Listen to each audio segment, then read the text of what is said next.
So today we will discuss the second part of our overview of the 6th chapter. Today we will discuss verses 10 till 24. So we have heard before the first 9 verses. Krishna has described the stages of Ashtanga Yoga and their symptoms.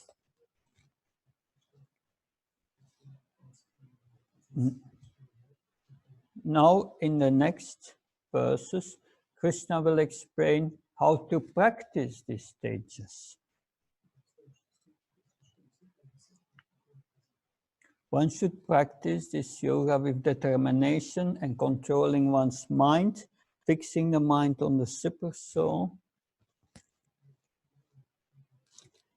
And then one can attain the perfection, which is called samadhi, and enjoy unlimited transcendental pleasure. So we go back to the first stages and look at the practice of these first stages. We'll quote text 10. Om Namo Bhagavate Vasudevaya.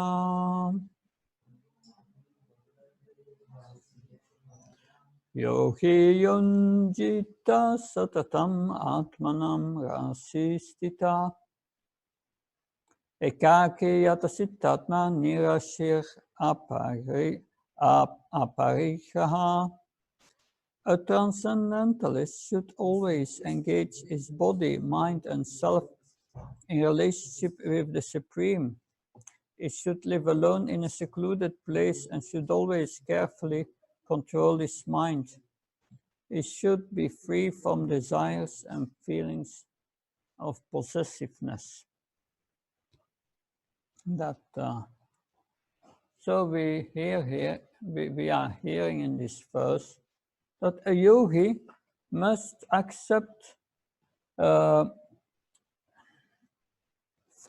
favorable conditions for meditation. What are these favorable conditions mentioned in this verse? It's like living alone in a secluded place and be free from possessiveness. It's very difficult. For devotees, more easy. Devotees practices yukta vairagya. Yukta means he worships the Supreme Lord. Vairagya means with the understanding that everything belongs to the Supreme Lord and is for his enjoyment, nothing is mine. So, by using everything in Krishna's service, he never considers anything mine, no possessiveness. He attains that perfectly. Whereas the yogi can try to give up this possessiveness, but when the heart is impure, it's very difficult and practically impossible. So the devotee is the perfect yogi. So Srila Prabhupada says in the purport, do not hanker after unnecessary material things that entangle one by feelings of possessiveness. So we need to be very careful with that, not to create unnecessary attachment to things, not meditate on things for one's own enjoyment. That's looking at the internet, I want to enjoy this or that, I want to buy this or that, and when I meditate on it, that's the publicity, those who are extracting publicity, they know that attracts the mind of people. And then dayate meditation, dayate visaya pumsam, meditation on the object of sense gratification. And what happens? Sangrastesha Vajayate. Oh, you become attached. You start to meditate on it. And then Sanghar Sayate Kama. I want to have it. That for them, Kama Krodha Vijayate. Then from this lust, it's never fully satisfied, and frustration comes, so many problems. Anger, loss of memory, and madness. That's what it is. That a devotee is very careful with that. If we see something attractive, it becomes like the turtle. We saw some turtles during our walk, and when it's hot, they are quite active, walking. But if you come right before them, they become afraid, and everything, all their limbs go into their shell. A devotee is like that. If we see its opportunities for enjoyment, say, whoa, I withdraw my sons in my mind. Krishna, Krishna, help! I don't want that. So do not anchor unnecessary for material things, because they will entangle you.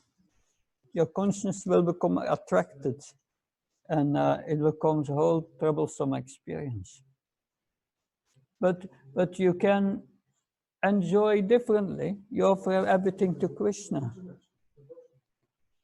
And just by doing that, you will enjoy already. That we offer food to Krishna, then we enjoy. That it's not that we are not enjoying, but we are enjoying different, without this entanglement of feeling of possessiveness.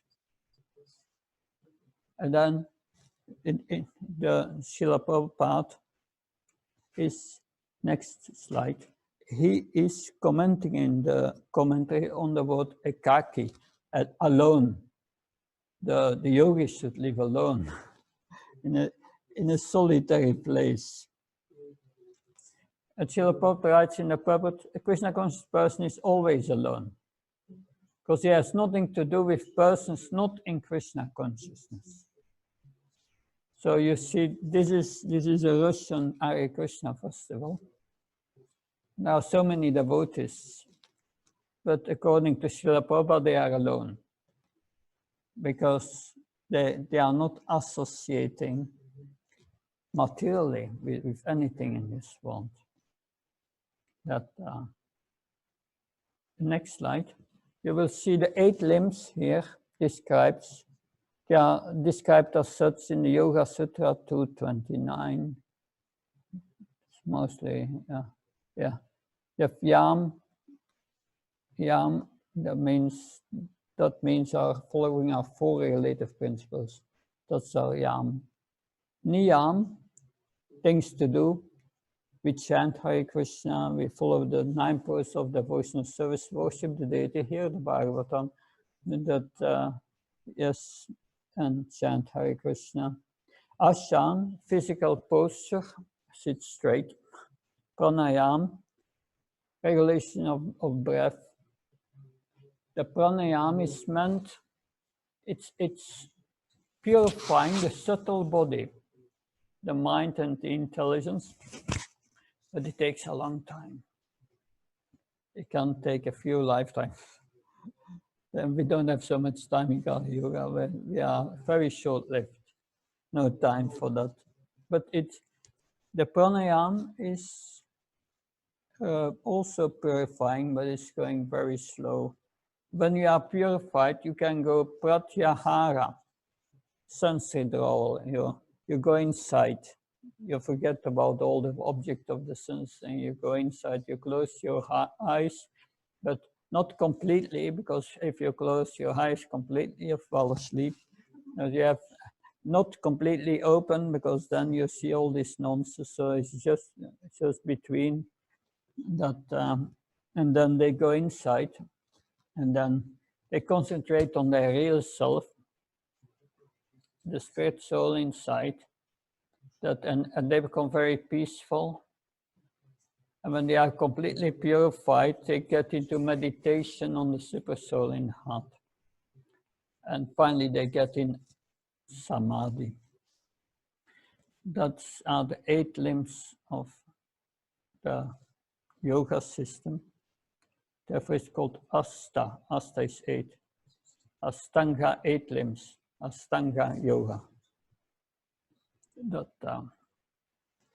So then, in the next verses from 10 to 27, we find these stages. So, slide 23. Having described the stages of Astanga yoga, Krishna next explains the practice of those stages. By practicing yoga with determination, controlling the mind and fixing the mind on the super soul, one attains a stage of perfection samadhi, where one enjoys transcendental pleasure. So the idea is to purify the subtle body, the mind, that therefore in the next verse, next slide, Baldev Vidyabhushan speaks about the purification of the internal organ. Internal organ is the subtle body. So establishing his own solid asana in a clean place, not too high, not too low, he should prepare a sitting place by spreading kusha grass, then placing a deer skin or cloth over it. Sitting on the asana, concentrating his mind on one point and controlling the activities of the mind and senses.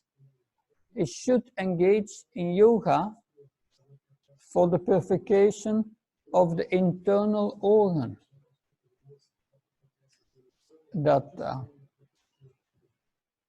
So that's the purpose. Cleanse the mind and the intelligence and get rid of your false ego. The subtle body has 3 components. Krishna speaks in the 7th chapter.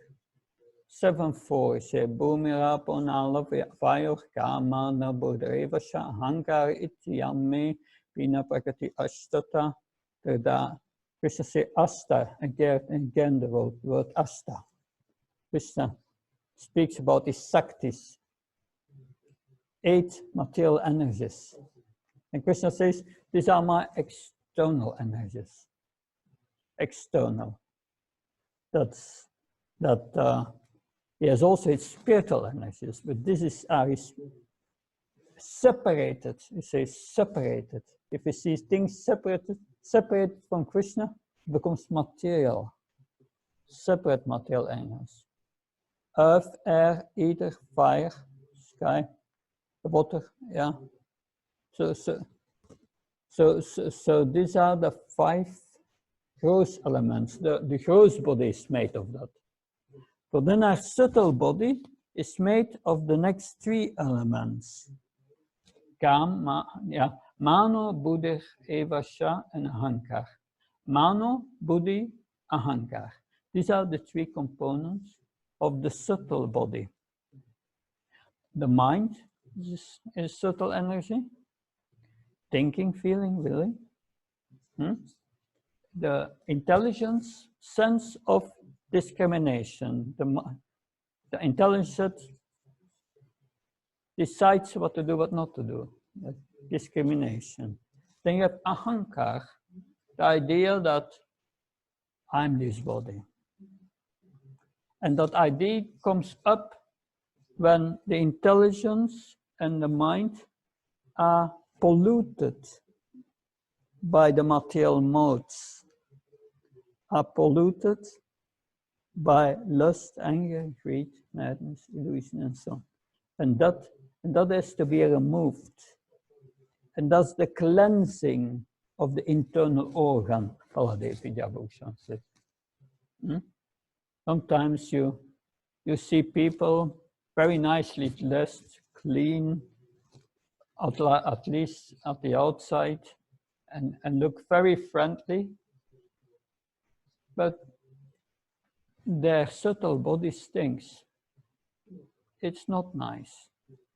Their character is not nice. they are nice with you to get something from you.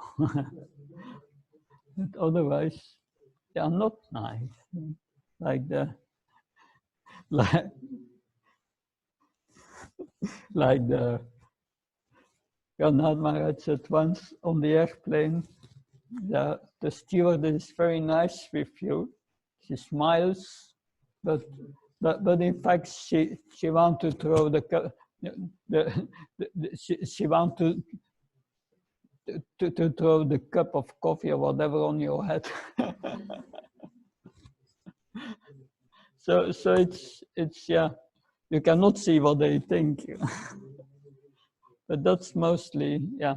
So that has to be purified. We purify that by the process of devotional service. But the yogi does that by these breathing exercises and by concentrating on the Supreme Lord as a super soul. He becomes healthy, purified. Next slide. So 11, 12, we will hear more about this process. Shuddha patistapya stiramasnamatmana natyuchitam nati nicham shailachina kusottaram tataikaham manakritva yata shitandriya kriya upavisya saneyunya yogamatma visuddhaye. To practice yoga, one should go to a secluded place. Lay kosher grass on the ground and then cover it with a deer skin and soft cloth. The seats shouldn't be neither too high nor too low and be situated in a sacred place, The yogi should then sit on it very firmly and practice yoga to purify the heart by controlling his mind, senses and activities and fixing the mind on one point. In the purport, Srila Prabhupada writes, yes, sacred place refers to place of pilgrimage in India. The yogis, the transcendentalists, or the devotees all leave home and reside in a sacred place such as Prayag, Mathura, Vrindavan, Rishikesh, and Hardwar. On the picture you see Hardwar. And in solitude practice yoga where the sacred rivers of the Yamuna and the Ganges flow. Still, they do that in India. Reflections, next slide. The yogi engages in meditation for purification of the inner organ or consciousness, Atma Visuddhaye. This freedom from disturbance, which makes the internal organ very subtle, is suitable for the direct realization of Brahman. So Srila Seminar-ch6part2 says it makes internal organ very subtle. What does it mean? It's already subtle. But it has to become more subtle. It has to become spiritualized. The process of Krishna consciousness is the process of spiritualizing the subtle body. What happens with the spiritual, what's happening is if the mind and the intelligence is spiritualized.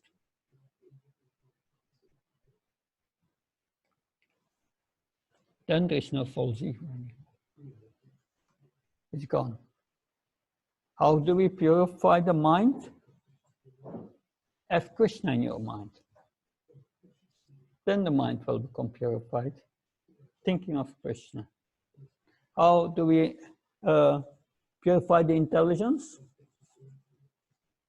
We are right now doing that. We are hearing from the scriptures, getting transcendental knowledge and the realizations thereof. So, if the mind is purified and the intelligence is purified, means that they become spiritualized. That means that your thinking, feeling, willing is taken over again by the spirit soul. And and your intelligence also, because the soul is by nature full of knowledge. That means the death of the subtle body, because the subtle body is so charged with material desires and all this lust, anger, and greed. This subtle body, this mind, creates at the time of death new bodies. But then it's not there anymore. This body is not so old. This one is 61. Yeah, I must say it started to grow 61 years ago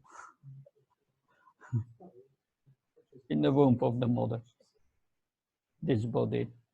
But I have a subtle body, and that may be zillions of years old, very old, because it's going from one body to another. But now we have to kill it, destroy it by spiritualizing it. So the question is, am I concerned with the cleanliness of my consciousness? What is my personal plan for purifying my consciousness from material attachment and entanglement?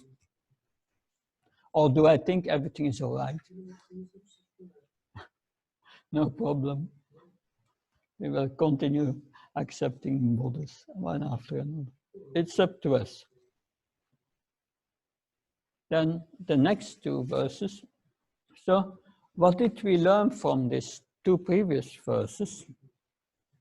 A yogi must follow several restrictions, such as going to a sacred place, perform asanas, sitting postures.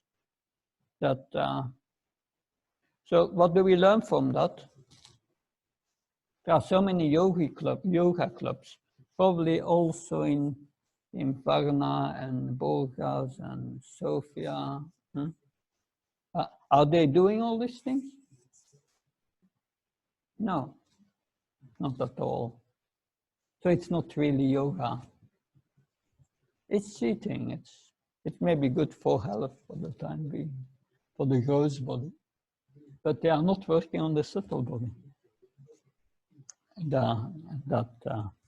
So such kind of yoga will never bear results.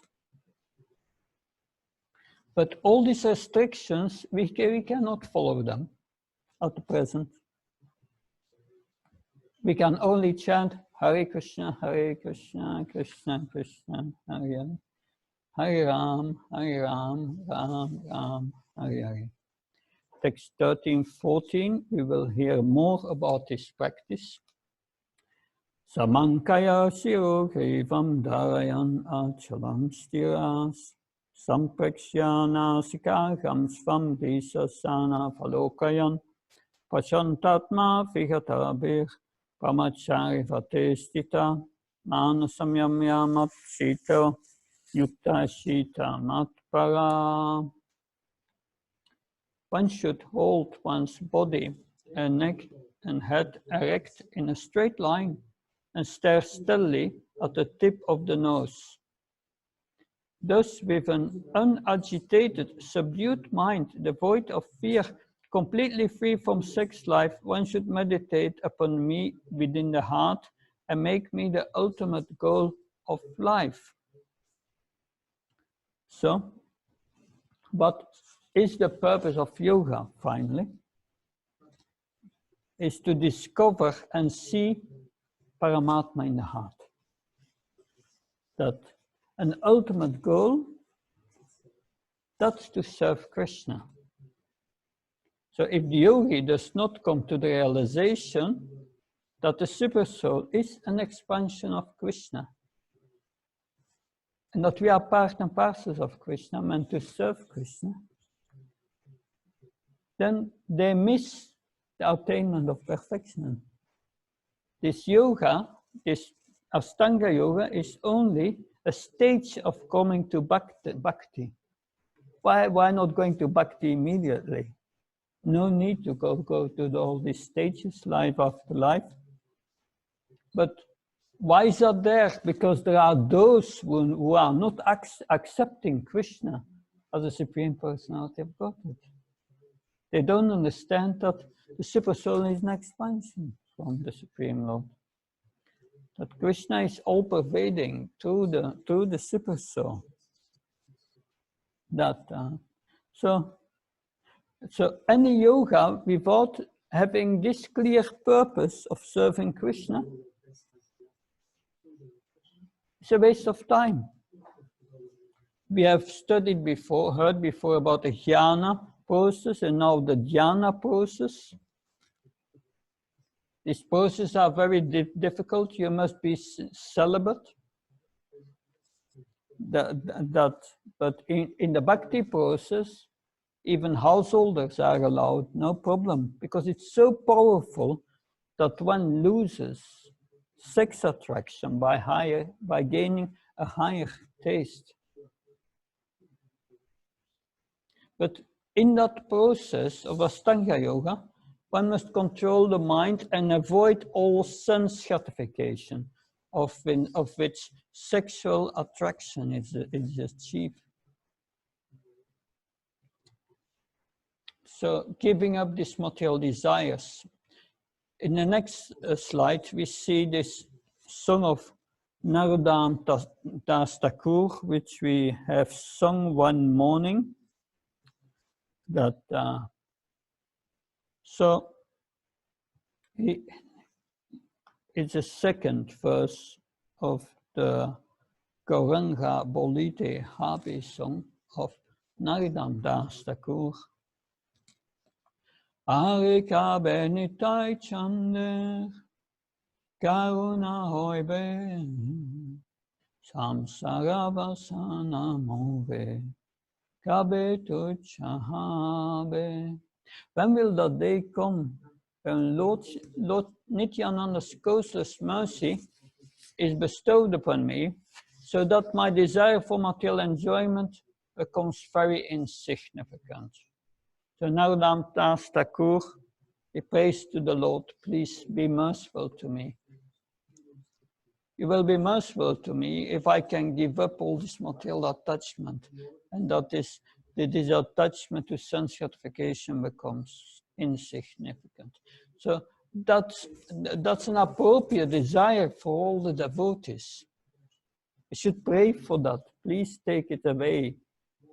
Of course, if we are too attached, we may pray, take it away, but not right now.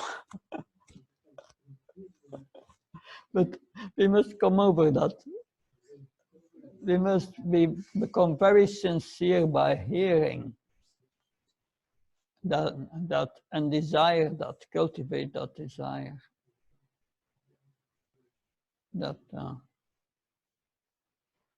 So then we come to verse 15.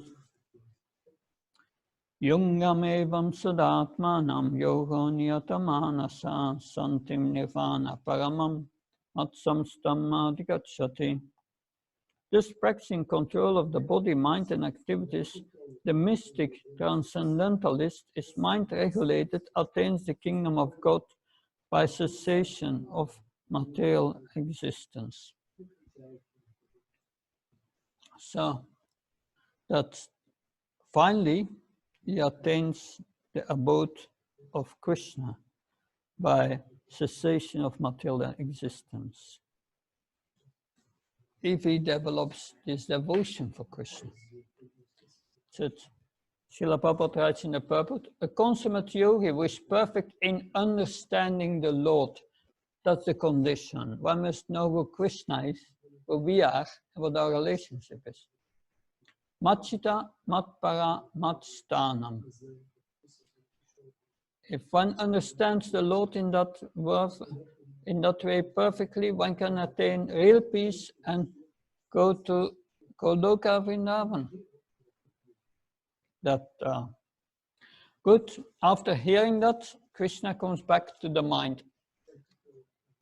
How to control our mind. Verse 16. You see that lady here. There's not much on her plate. That she's not going to be very happy if she eats like that. You get trouble with your mind. If you eat too less, what's happening? You cannot sleep at night. So many things. So Krishna gives advice here, what we must do to control the mind. Say, nastas natasta yogasti nashikanta manasnatas. There is no possibility of one becoming a yogi, Arjun, if one eats too much or eats too little, sleeps too much or does not sleep enough. You see this man there at the bottom is eating a lot. What will be the result? He will soon sleep like this baby on top. Then if you eat too much, you sleep too much. It's going together. So Krishna says you must be balanced. You must eat what you can digest in one time. So, and he quotes Vishwanath Thakur, that one should fill the stomach half with food, 1/4 with water, 1/4 with air. So we have to see here, that's different for everyone. That, like I said, Ayurveda said that you can eat what you can digest in one time. And what you can digest in one time is what your stomach can hold in one time. What can your stomach hold in one time? What you can carry in your 2 hands. We have all different hands, right? That's different hands. Some have bigger hands, but that's in relation to your stomach, and for what you can carry in your 1 hand, in these 2 hands together, you can eat as breakfast 60–70%. At noontime, 80 to 90%, and in the evening, only 20%. That's what Ayurveda says. So not everyone has the same stomach. That Bhima was called Vrikodar, a voracious eater. When Queen Kunti was cooking, she was cooking for the Pandavas and for Draupadi. So half of what she had cooked, she would give to Bhima, and the other half she would cut in 6 pieces and give 4 to the Pandavas, and yeah. Anyway, so everyone has different hands, has different capacity, but the idea is you should be balanced. Not eat more what you can digest. If you eat more than you can digest, Ayurveda said it creates harm, and harm later turns into toxins.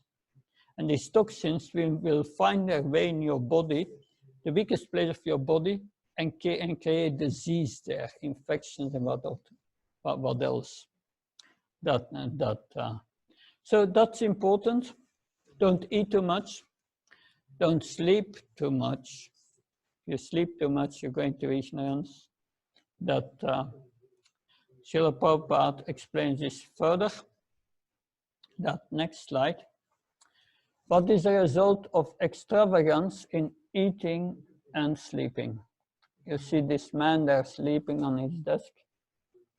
Maybe he has eaten too much. We don't know. But one who eats more than is required will dream very much while sleeping. So it's not a good sign to dream too much. And he must consequently sleep more than is required. One should not sleep more than 6 hours daily. One who sleeps more than 6 hours out of 24 hours is certainly influenced by the mode of ignorance. A person in the mode of ignorance is lazy and prone to sleep a great deal. Such a person cannot perform yoga. So when you get older, no problem, you can't sleep anymore. So it's more easy to maintain. Good. That text 17. Yukta harvyarasya yuktasya karmasu yuktas svapnapabodhasya yoga bhavati tukaha. He who is regulated in his habits of eating, sleeping, recreation, and work can mitigate all material pains by practicing the yoga system. So here on the slide, I put 4 points that Srila Prabhupada makes. Eating can be regulated when one is practiced to take and accept prasadam, sanctified food. So the devotee eats only prasad. That will help to control the mind. If you eat food prepared by persons addicted to sinful activities and who are very lusty inside, you take that food and that's not offered, this lust will enter your mind and make it uncontrolled. Very dangerous. We never eat something cooked by materialistic people. Only Krishna Prasad. I started to realize that I'm not this mind after 6 years only eating Krishna Prasad. The body, the scientist says, every cell of the body is replaced every 6 years. Every 6 years you have a new body. Where how is the body, how does it grow, how it is maintained? It is by food, transformed food. So 6 years, you eat only Krishna Prasad, your whole body becomes Prasad, it becomes spiritual. And then that helps in controlling the mind. Very important, a very important principle.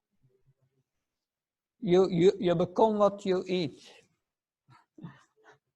Always think of that.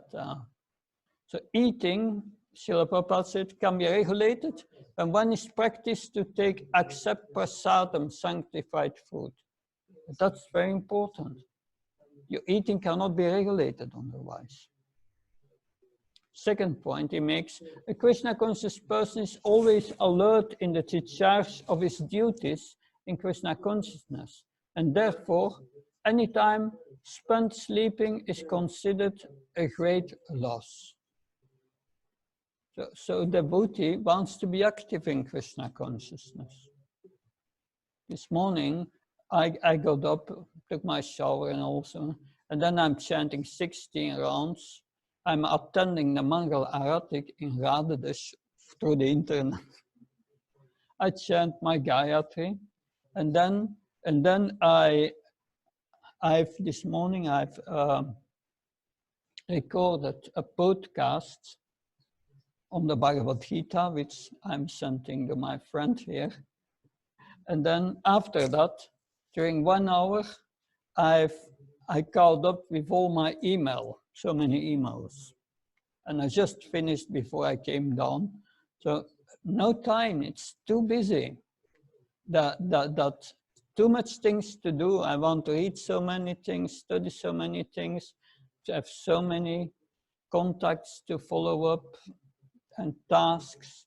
So that's important. You are too busy. That sleeping is, it's a waste of time. That's how a Krishna conscious person sees that. So not really, he wants to reduce his sleeping, but you must be intelligent and be balanced. It's not that you get up in the morning and you chant japa, you fall asleep. No, man, just early to bed, early rise. Go early to bed. Yeah.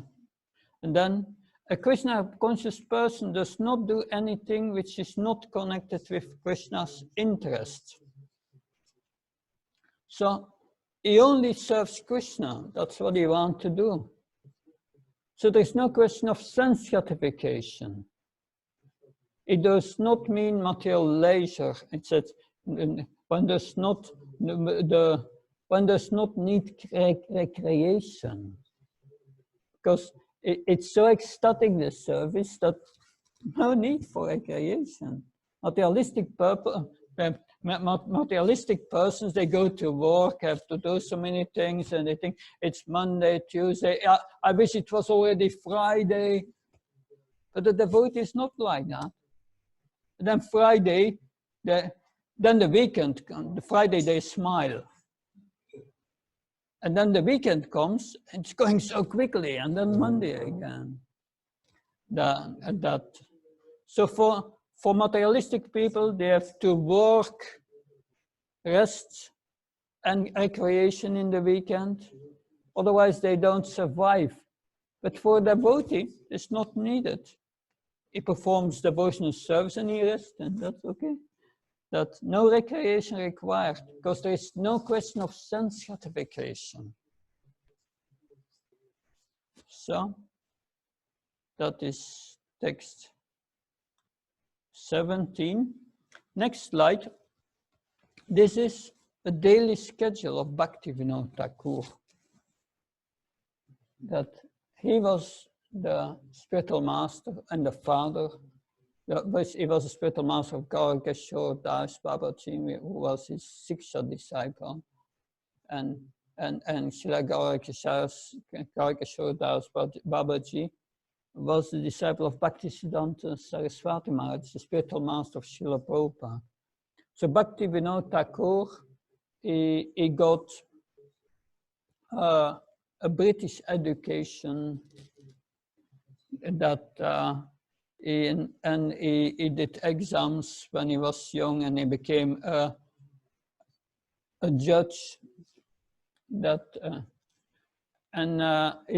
He was transferred regularly from different places in British India at the time. But that was how he was living. In the evening, between 7:30 and 8 p.m., he was taking rest. I was sleeping, that it is said, till 10 p.m., 2.5 hours he was sleeping. And then he would rise, and with his oil lamp, he would write. Bhaktivinoda Thakur wrote so many songs, so many books we read today.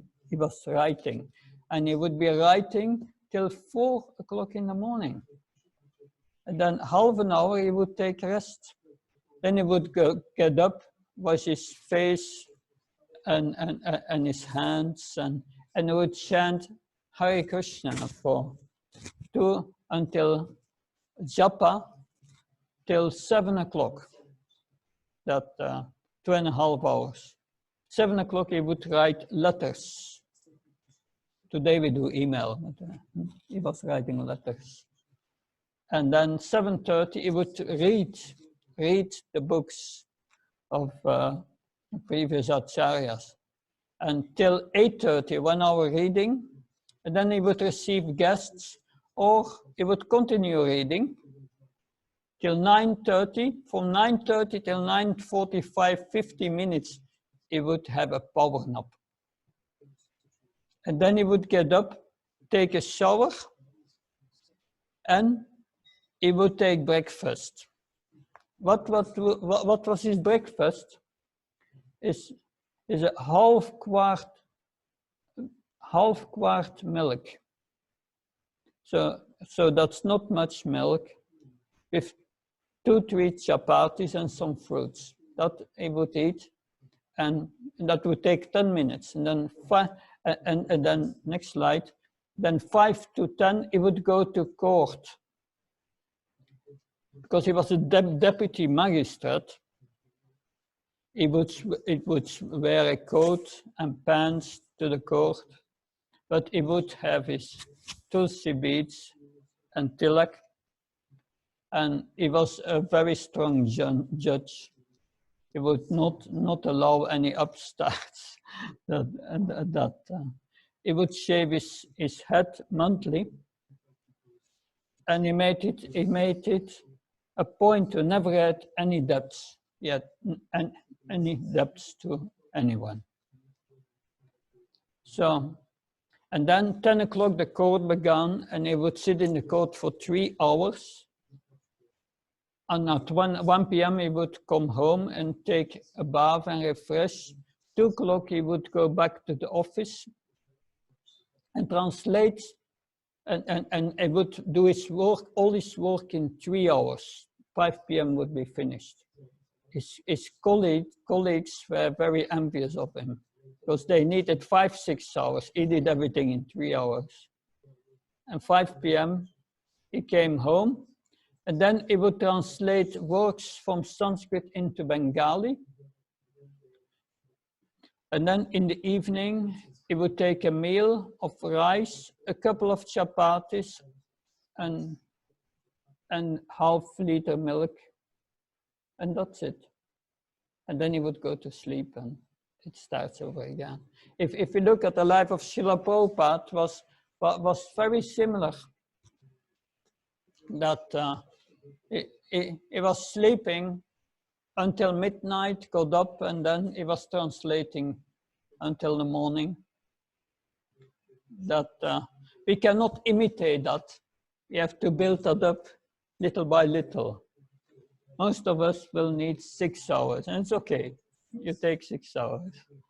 But then later it becomes spontaneous. Spontaneous, it is reduced. It's not something you do artificial. So next slide. So you hear how these great saints live. How do I improve my own schedule? That such a schedule will improve your control of the mind, for sure. Text 18. Yada viniyatam chitam atman eva vatishtate nishpriya savakama yukta ityuchate tada. When the yogi, by practice of yoga, disciplines his mental activities and becomes situated in transcendence, devoid of all material desires, he is said to be established, well established in yoga.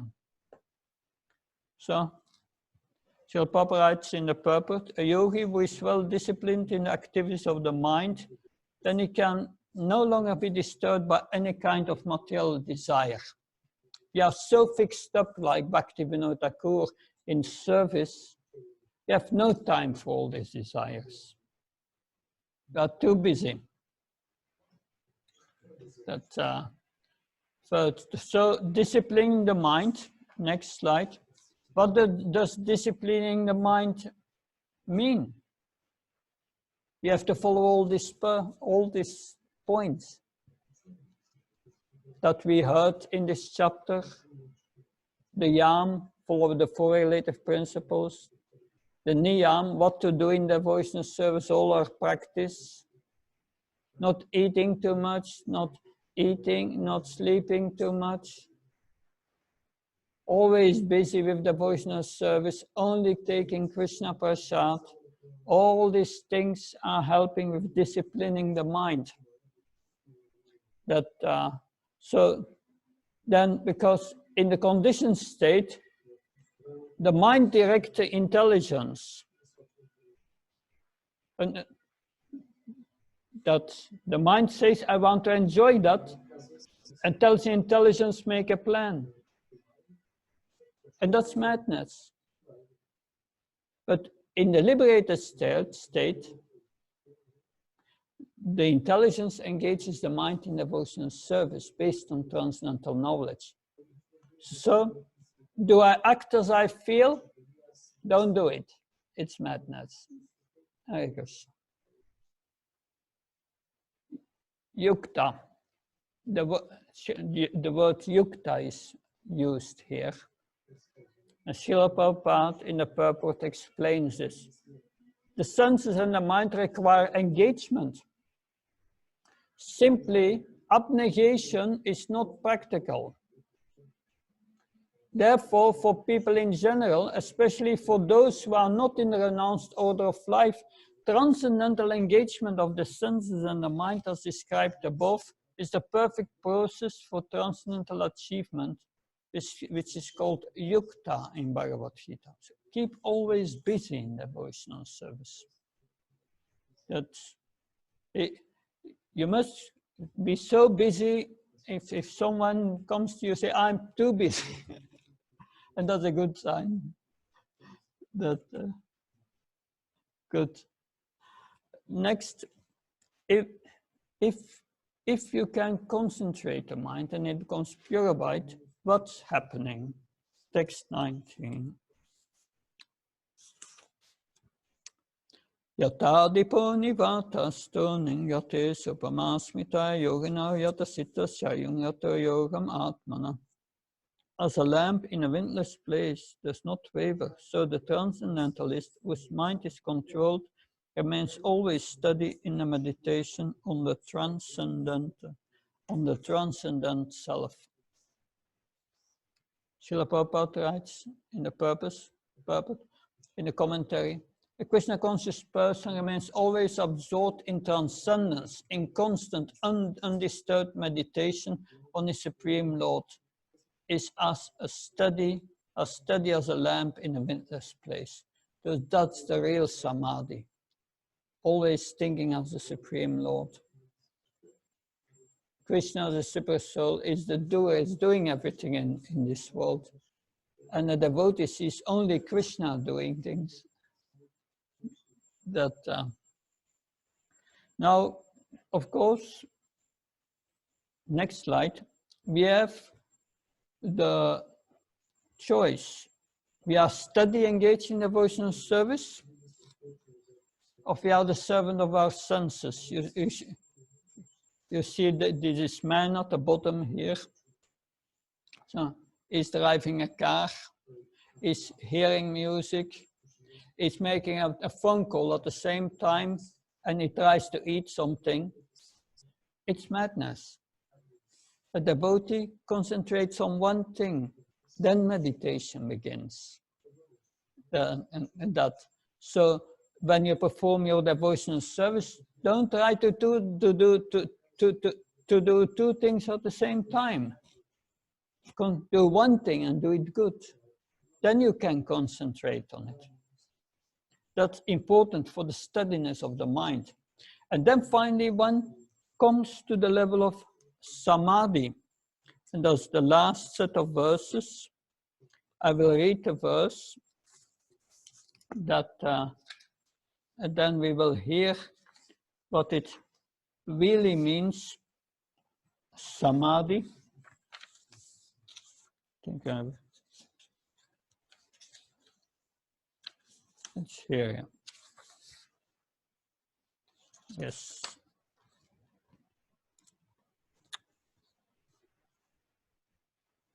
Yeah, I just read the translation. In the stage of perfection called trance or samadhi, one's mind is completely restrained from mental activities by practice of yoga. The perfection is characterized by one's ability to see the self by the pure mind and to relish and rejoice in the self. In that joyous state, one is situated in boundless transcendental happiness, realized through transcendental senses. Established thus, one never departs from the truth. Upon gaining this, it thinks there is no greater gain. Being situated in such a position, one is never shaken, even in the midst of greatest difficulty. This is actual freedom from miseries arising from material contact. We cannot imagine that. That's the stage of perfection called trance. And at that time, your mind is completely restrained from material activities and no mental activities anymore. One is straight connected with the Supreme in the heart. Next slide. Of course, we should not